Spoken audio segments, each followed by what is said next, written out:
And it's another day as we are off and running. Good to have you with us. Gulfstream Park West and our Gulfstream studios. Acacia Courtney, Jason Blewett alongside. And I'll tell you, that intro gets me jazzed every time.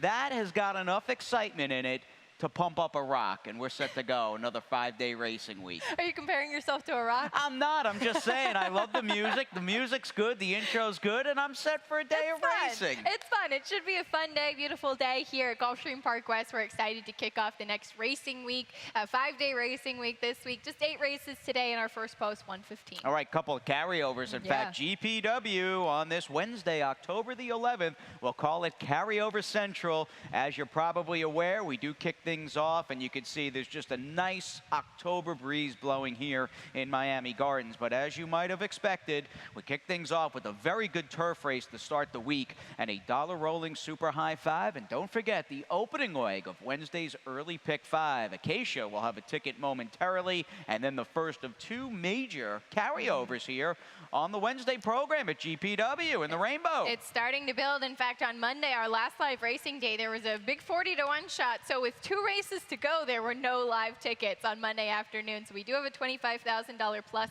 carryover in the Rainbow 6.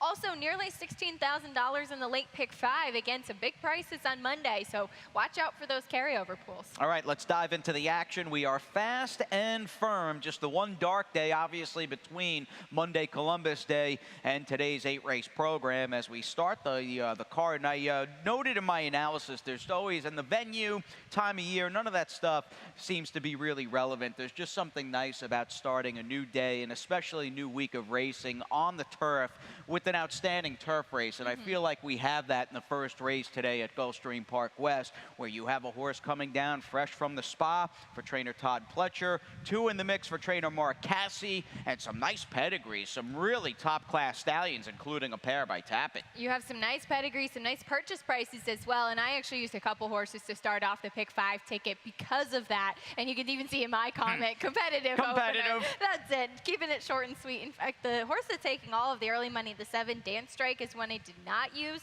Pretty interesting. I'll be curious to see as we get closer to post time how things play out as far as the board goes. Now, we did have a scratch, I think a pretty key scratch of Majestic Air in the second race. I'm using Chiseled and Chepstow. It's a small field. They're very strong horses. Quick turnaround, about 10 days since they last ran. Race number 3 going to be using just 2 horses in the middle, the 3 Misty Ballerina and the 4 Wildcat Wave. In the 4th race, I'm going with the rematch horses. You have 3 Illusion and Working Carol K coming out of the same race. I thought they both ran well, and they look like the top 2 to me. 5th race is wide open for the 2-year-old fillies on the turf. Lots of recent maiden winners, lots of questions.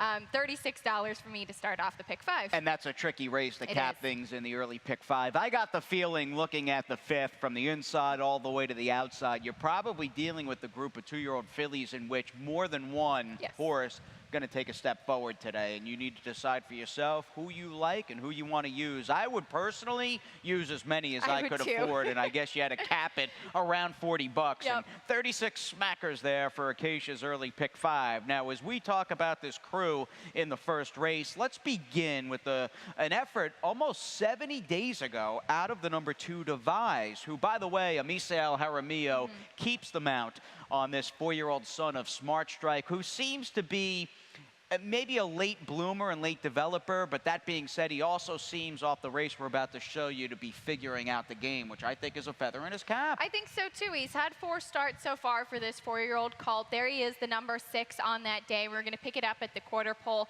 The number 9 in the white cap and the white blinkers is My Cowboy, who is pretty easily setting the pace. And Love Conquers, who ended up winning this race, was a horse we had all thought so highly of after he ran behind Croy. If we can just freeze it right there. The number 7 is Love Conquers. Unfortunately, in his next start, when he was such a big favorite, or in one of his subsequent starts, he didn't really show up. Here's Devise. He ends up going widest of all, so we'll let it play out.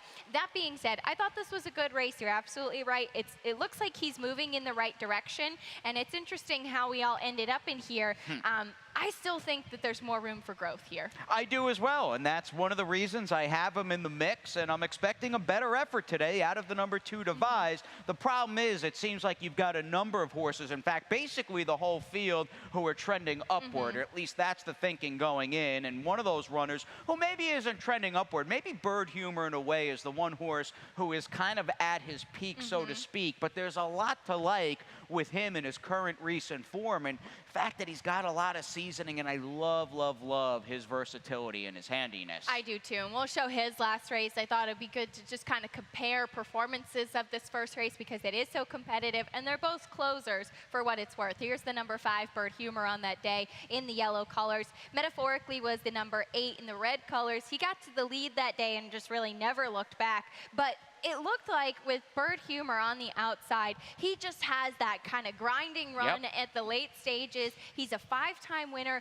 What I love about him as he keeps on, it was really nobody else was making up as significant ground as he was in this race. He's won at Tampa. He's won at Laurel. He's won at Gulfstream Park. He'll try Gulfstream Park West now. He carries his form with him wherever he is. And he's got 22 starts under his belt, whereas the other contenders, for the most part, are all running for either the 2nd time, 4th time, 5th time. Really got a horse who's danced quite a few dances in the 6th, Bird Humor, who in a wide open race, you, me, Ron Nicoletti all have him on top, so you may want to add about 50 pounds of weight to Jorge Ruiz in the irons today with Bird Humor. The number 5, Son of a Saint, is the first Todd Pletcher horse on the card, his only runner today, and although the meet got off to a fairly shaky start for the Pletcher barn with losses in odds-on territory last week with the likes of Assertive and even Elk Camp, I would imagine this horse is going to take a step forward and improve off his lone turf race. And just a general,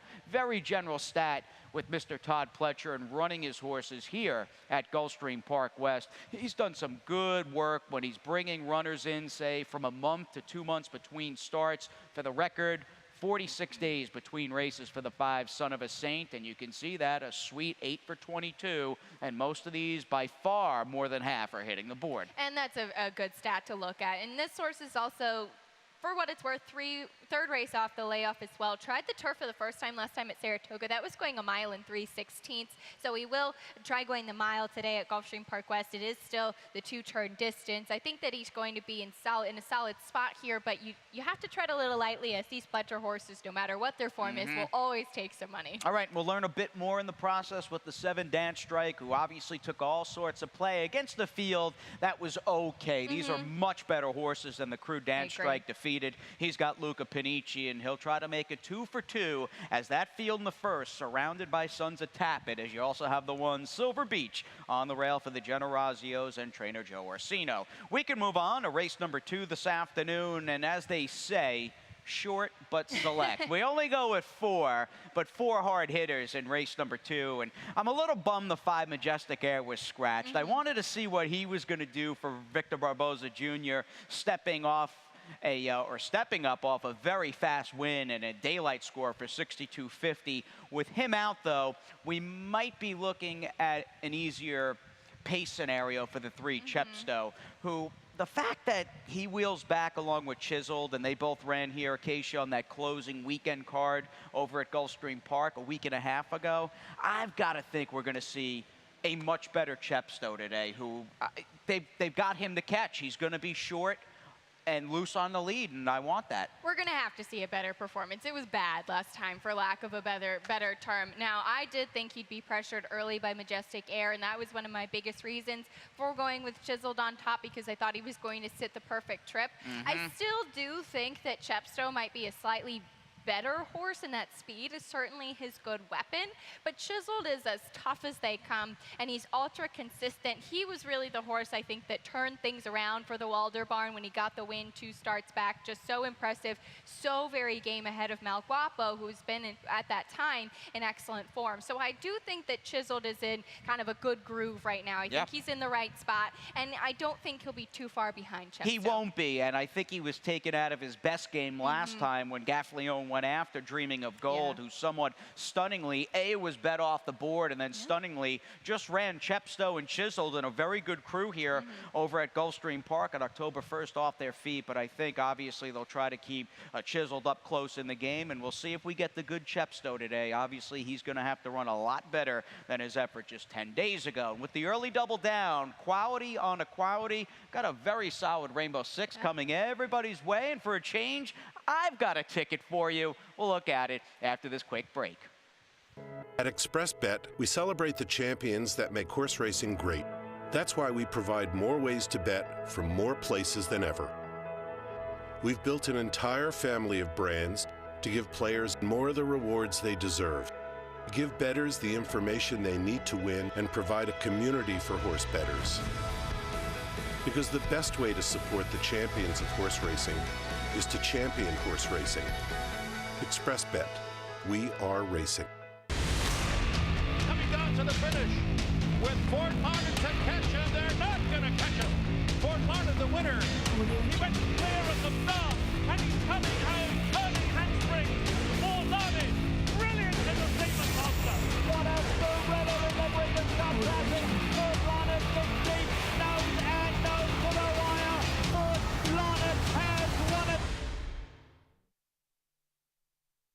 And after reliving that tremendous Breeders' Cup Classic with Fort Larned and Mucho Macho Man, we get back to the action today here at Gulfstream Park West. Jason and Acacia from our Gulfstream studios. The sun is out. We're fast and firm, and that means it's time to look at the $25,000 carryover into Wednesday's Rainbow Six. A little ticket for me, and I'm going to single and anchor this play around Misty Ballerina, who I think is a very legitimate single and anchor to say. You need, anytime you build a structure, you need a solid foundation, and I believe Misty Ballerina fits that role perfectly today. What the race that really bothered me, in fact, there were two. The fourth race, you only went too deep in your early pick 5, and I love that you're fairly bullish that it's 3 Illusions and Working Carol K, right? You like those two? That's a guess. Well, they both have a chance coming out of a very good race between them back in late September over at GP. I didn't Yours use... is totally different. Yeah, I've got a different play. I used Our Precious and the number 6 Truge. I think Princess Victoria looks very interesting, and I'll elaborate on her in a couple of moments. The 5th race was very tough. That was the other race. The 4th and 5th gave me fits today because I think the 5th got a number of horses who are going to improve. And let's give Weezagon Gray a little pumping up action there. Let's give him some words of encouragement. We'd like to see him snap a long winless streak. And if I get live to race number 8, I'll take my chances with good old Weezagon Gray and the 7, Whoop-De-Doo, who I think have 2 running styles that complement one another perfectly. Now, as far as this opening leg of the Rainbow Six goes, Acacia, we have Misty Ballerina squaring off again against the outside runner, Southern and Sassy. I ultimately think your top pick is a need-to-lead horse who might be in a little bit of a dicey form, and I think Misty Ballerina can lay up close, and I'm hoping get by her and just kick clear. That certainly could be the case. Now, Misty Ballerina disappointed me last time. I was expecting more from her. She won on the sealed sloppy track off of the layoff 2 starts back, kind of wiring the field. I think that she's better when she's really up close.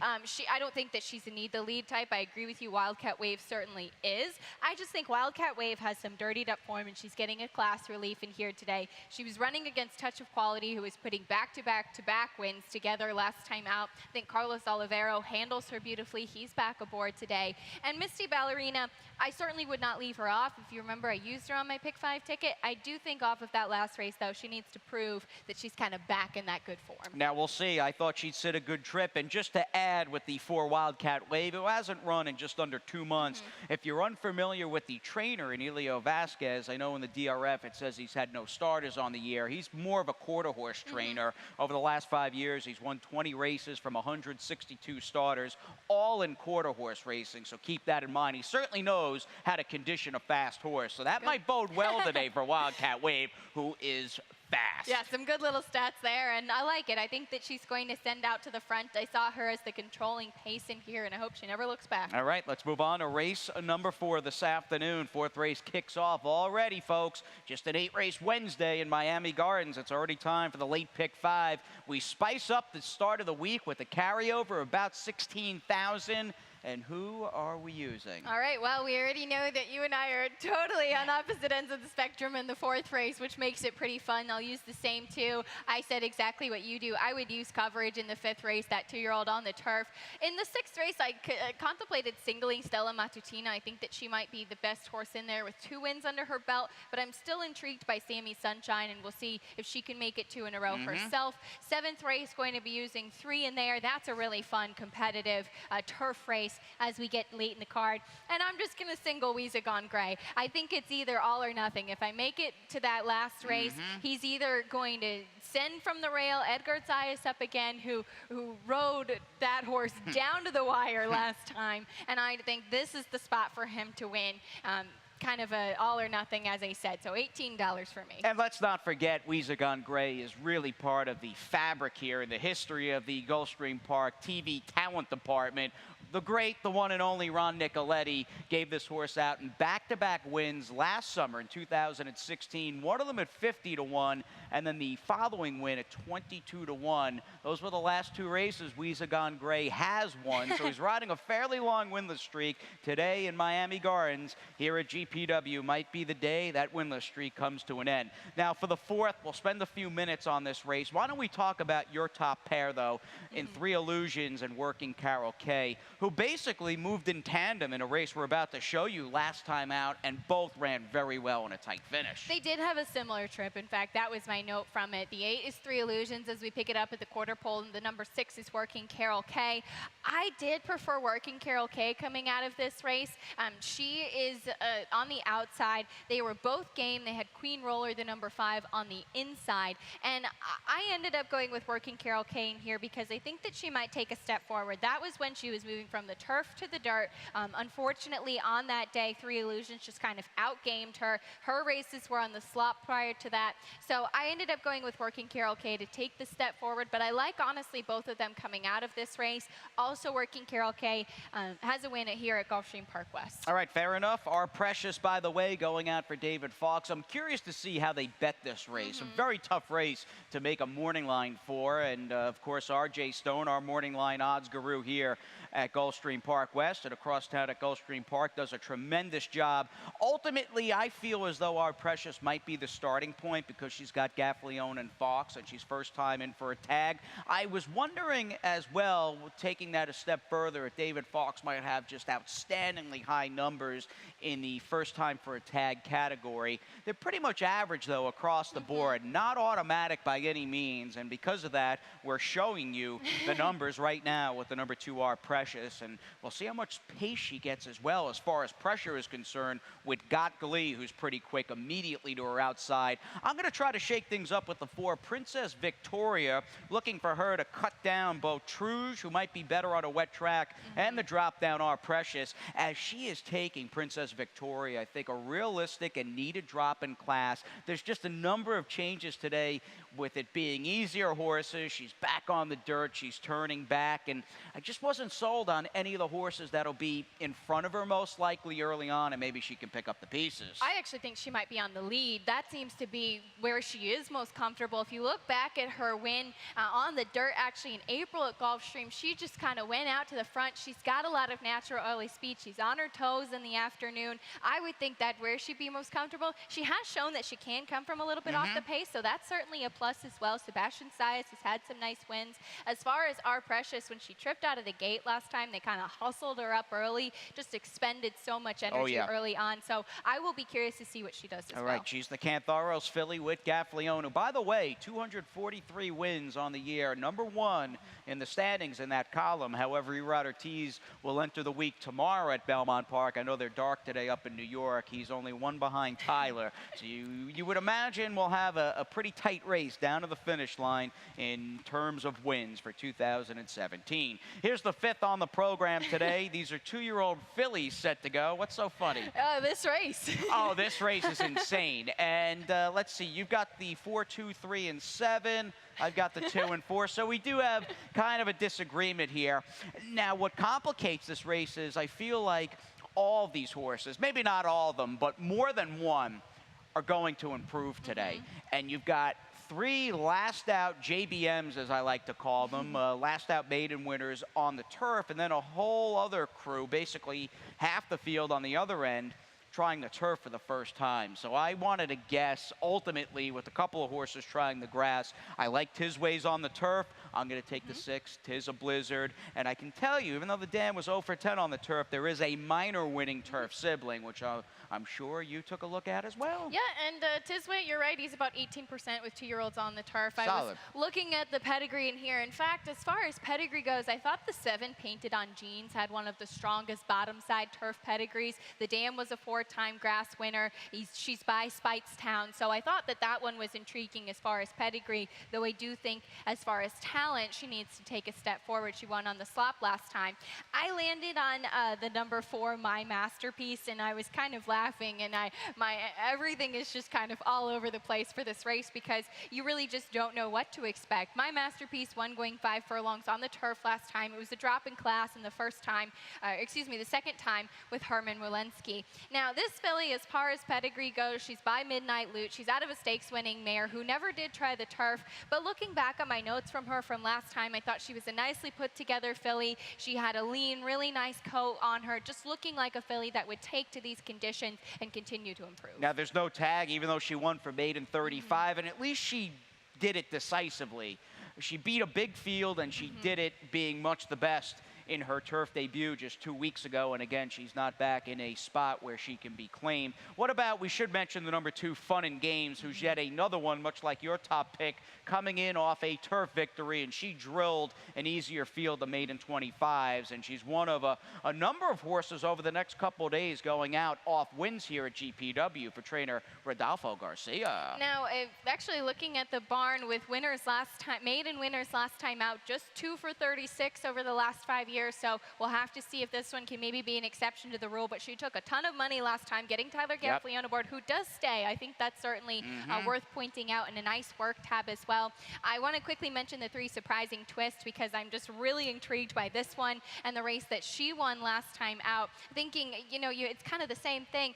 This was a horse she was closing, coming from off the pace, just had so much horse when coming down to the stretch. And she might have, at least aesthetically speaking, the Union Rags factor in that of a Silver Deputy mare, along with the 7 Painted on Jeans. It looks like they have, at least as far as marquee names are concerned, and stallions, they've got the 2 best pedigrees. And you bring up some good points with Surprising Twist, who also picks up Edgar Zayas. That is never a bad thing. He certainly knows the racetrack here at GPW like the back of his hand. Moving on as we continue down the line, race number 6, and we'll stay with the 2-year-old fillies, but we'll do so on the main track today at Gulfstream West with this high-priced, other than allowance optional claimer. What I like about this race, even if it chalks out, I think most people are in the camp of either Stella Matuna to win or the 6 Sammy Sunshine.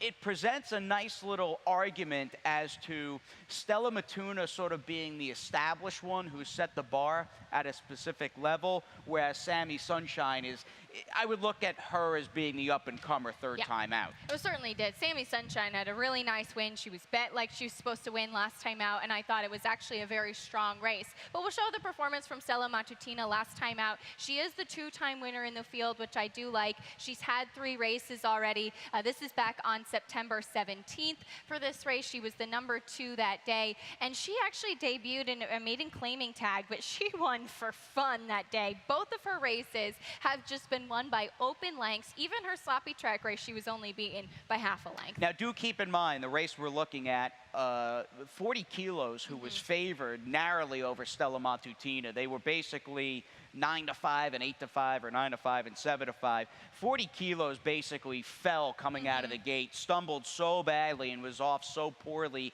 it kind of turned it into a one-horse procession after that. I don't think she's likely to get the same scenario or good fortune today against this field, and that put me in the camp of the 6, Sammy Sunshine, who was under a very long drive last time out. Almost looked like she was going nowhere and running in place, and then once they angled out, she kind of kicked it into gear and swept by with a good-looking 5-wide rally. And although Stella Matutina has set the bar #1 as far as talent and wins go, I'm going to take Sammy Sunshine to continue to improve today. And fair enough. I use both of these horses when putting my pick 5 tickets together. If you remember, I even considered saying same thing. Stella Matutina's kind of up at the next level, but you don't want to leave out an up-and-comer. No, you don't, especially one that's got good connections with Gaffleone and trainer Joe Orsino. Race number 7 begins an all-turf late double today at Gulfstream West. We're going a mile, 2 turns on the green here for this 3-and-up $12,500 claiming race. And the more I looked around, and I see you had the same opinion, I felt in my Rainbow 6 and even playing a late pick 5, I feel pretty comfortable just standing alone or using only 2 here, and the 1 Gear Jammer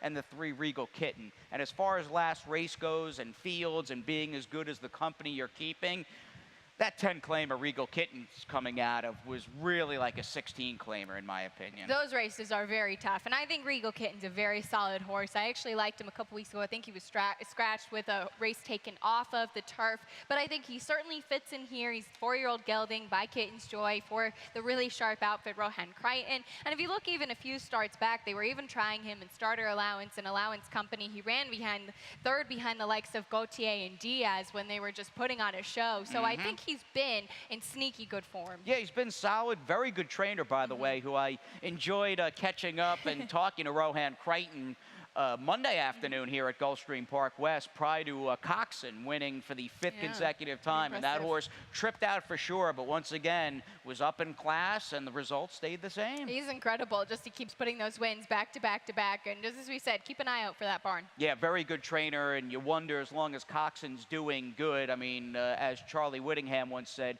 horses are like strawberries. They can go bad overnight. But Coxon obviously in raging form, and he might be one to consider and look for December 2nd, opening Saturday across town at Gulfstream Park during the championship meet. Let's give Gear Jammer a quick pop, who just seems to be an obvious and major player, and one of my old buddies from back home, back in the Big Apple, who clearly has found a home here in South Florida. All of his races, all 5 of his races since moving to the barn of Jose Pinchin and shipping down to Florida have been very strong.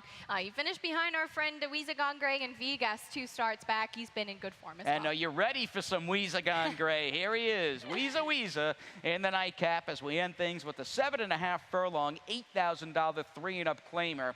Again, Ron Nicoletti last summer, back-to-back wins with the mighty Weezagon Gray at 50-1 and 22-1. That win, however, on July 1st of 2016, the last victory for Weezagon Gray. Can he shed that lengthy losing streak? Well, we'll show his race last time out, and I wanted to highlight this race because he sent right away. And before we pick it up, I want to highlight the number 2, who is Vegas, who did end up winning this race as we pick it up from the quarter pole and let it roll from there. I have never seen Vegas look so good as he did that day. He just was absolutely the horse to beat on a physical. He was waiting for room. Of course, in the Batman blinkers is Weezagon Gray. Edgar Zayas rode the hair out of this horse down to the wire. Unfortunately, Vega shipped up on the inside and did end up getting the best of him. He went on to be 3rd in his next race with a 73 Beyer speed figure. You had Gear Jammer plus another horse come back to win, both with Beyers in the mid-70s. This is turning out to be a very strong race. I see him as the controlling speed in here, and that's what I said. I think it's going to be kind of an all or nothing for him. It could be, and even if he gets beat, he's probably a candidate to obviously finish in the Try, the Super, or the High 5. Now, he might face some pressure from the 4 Arcat Daddy, who's wheeling around on fairly short notice, was only in action 6 days ago at GPW for trainer Ralph Zadie. If that happens, maybe Whoop-De-Doo sits the trip in here. And, wow, you're not really a fan of Whoop-De-Doo. I thought he was a pretty good, snug fit for 8,000. I liked his 2 turf races prior to a daylight score that I'm not putting too much stock into. Last time out in an off-the-turf race. I like this turf races 2 and 3 back. So Whoop-De-Doo over Weezer for me. That's certainly fair. The only thing with him is that his only wins have ever come on a sealed sloppy track, both of his victories. But I agree. If you look back, yes, he was beaten as the favorite 2 starts back behind Salutation, but he finished just behind Gear Jammer a couple starts before that. All right, Ron Nicoletti, Acacia, and myself with you all day today from our Gulfstream studios at Gulfstream Park West. We will send it up. A few stories, in fact. The big man, Pete Aiello, waiting for those Wednesday scratches and changes. And don't forget, 2 carryovers coming your way.